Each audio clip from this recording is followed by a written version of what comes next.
नमस्कार मित्रों। महाभारत आदि पर्व के अंतर्गत आस्तिक पर्व के 31वें अध्याय में आप सभी का स्वागत है। अभी तक हमने गरुड़ का कश्यप जी से मिलना, उनकी प्रार्थना से बालखिल्य ऋषियों का शाखा छोड़कर तप के लिए प्रस्थान और गरुड़ का निर्जन पर्वत पर शाखाओं को छोड़ने की कथा को पढ़ा है। इसके आगे की कथा अब पढ़ते हैं। 31वां अध्याय, इंद्र के द्वारा बालखिल्यों का अपमान और उनकी तपस्या के प्रभाव से अरुण और गरुड़ की उत्पत्ति। शौनक जी ने पूछा, सूत नंदन, इंद्र का क्या अपराध और कौन सा प्रमाद था? बालखिल्य मुनियों की तपस्या के प्रभाव से गरुड़ की उत्पत्ति कैसे हुई थी? कश्यप जी तो ब्राह्मण हैं, उनका पुत्र पक्षीराज कैसे हुआ? साथ ही वह समस्त प्राणियों के लिए दुर्धर्ष एवं अवध्य कैसे हो गया? उस पक्षी में इच्छा अनुसार चलने तथा रुचि के अनुसार पराक्रम करने की शक्ति कैसे आ गई? मैं यह सब सुनना चाहता हूँ।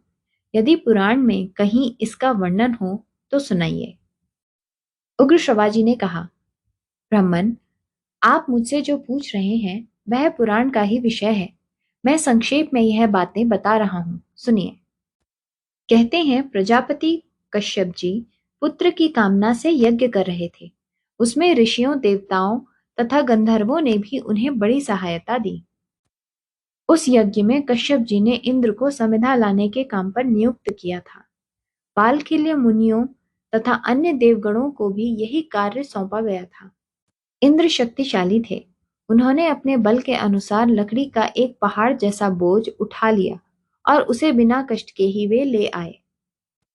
उन्होंने मार्ग में बहुत से ऐसे ऋषियों को देखा जो कद में बहुत ही छोटे थे। उनका सारा शरीर अंगूठे के मध्य भाग के बराबर था। वे सब मिलकर पलाश की एक बाती, छोटी सी टहनी लिए आ रहे थे। उन्होंने आहार छोड़ रखा था। तपस्या ही उनका धन था। वे अपने अंगों में ही समाये हुए से जान पड़ते थे। पानी से भरे हुए गोखुर के लांघने में भी उन्हें बड़ा क्लेश होता था। उनमें शारीरिक बल बहुत कम था। अपने बल के घमंड में मतवाले इंद्र ने आश्चर्यचकित होकर उन सबको देखा और उनकी हंसी उड़ाते हुए वे अपमान पूर्वक उन्हें लांघकर शीघ्रता के साथ आगे बढ़ गए। इंद्र के इस व्यवहार से बालखिल्य मुनियों को बड़ा रोष हुआ। उनके हृदय में भारी क्रोध का उदय हो गया। अतः उन्होंने उस समय एक ऐसा महान कर्म का आरंभ किया जिसका परिणाम इंद्र के लिए भयंकर था। ब्राह्मणों, वे उत्तम तपस्वी बालखिल्य मन में जो कामना रखकर छोटे बड़े मंत्रों द्वारा विधि पूर्वक अग्नि में आहुति देते थे, वह बताता हूं, सुनिए। संयम पूर्वक उत्तम व्रत का पालन करने वाले वे महर्षि यह संकल्प करते थे कि संपूर्ण देवताओं के लिए कोई दूसरा ही इंद्र उत्पन्न हो, जो वर्तमान देवराज के लिए भयदायक, इच्छानुसार पराक्रम करने वाला और अपनी रुचि के अनुसार चलने की शक्ति रखने वाला हो। शौर्य और वीर्य में इंद्र से वह 100 गुना बढ़कर हो।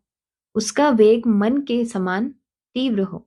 हमारी तपस्या के फल से अब ऐसा ही वीर प्रकट हो जो इंद्र के लिए भयंकर हो।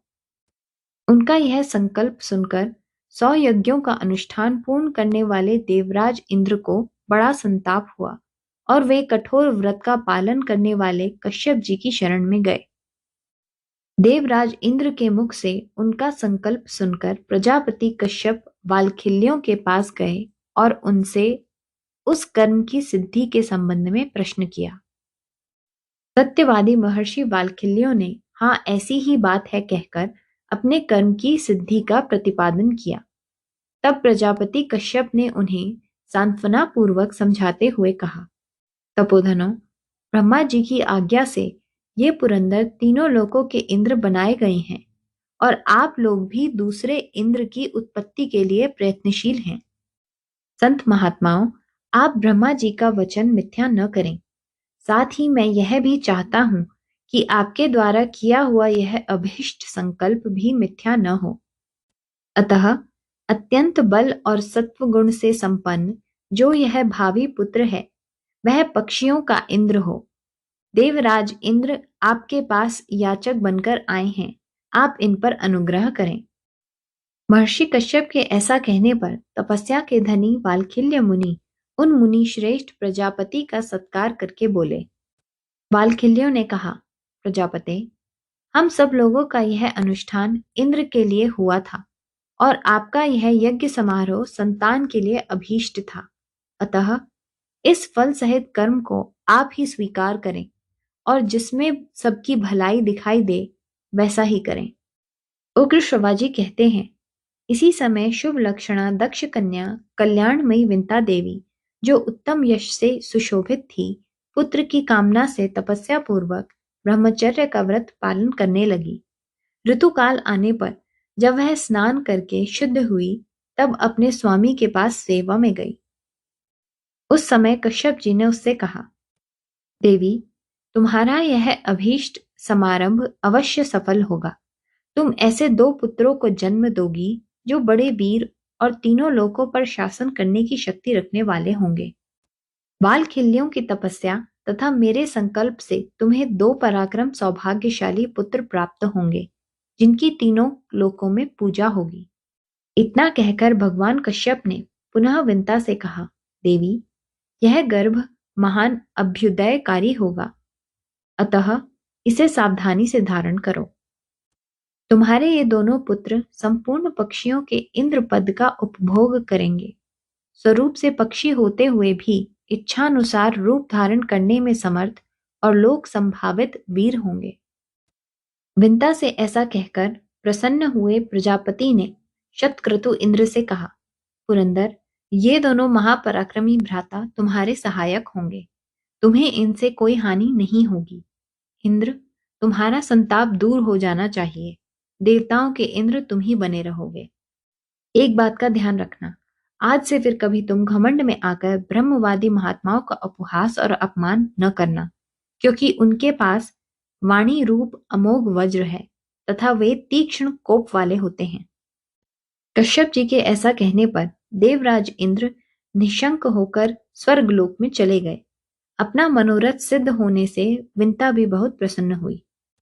उसने 2 पुत्र उत्पन्न किए, अरुण और गरुड़। जिनके अंग कुछ अधूरे रह गए थे, वे अरुण कहलाते हैं। वे ही सूर्य देव के सारथी बनकर उनके आगे आगे चलते हैं।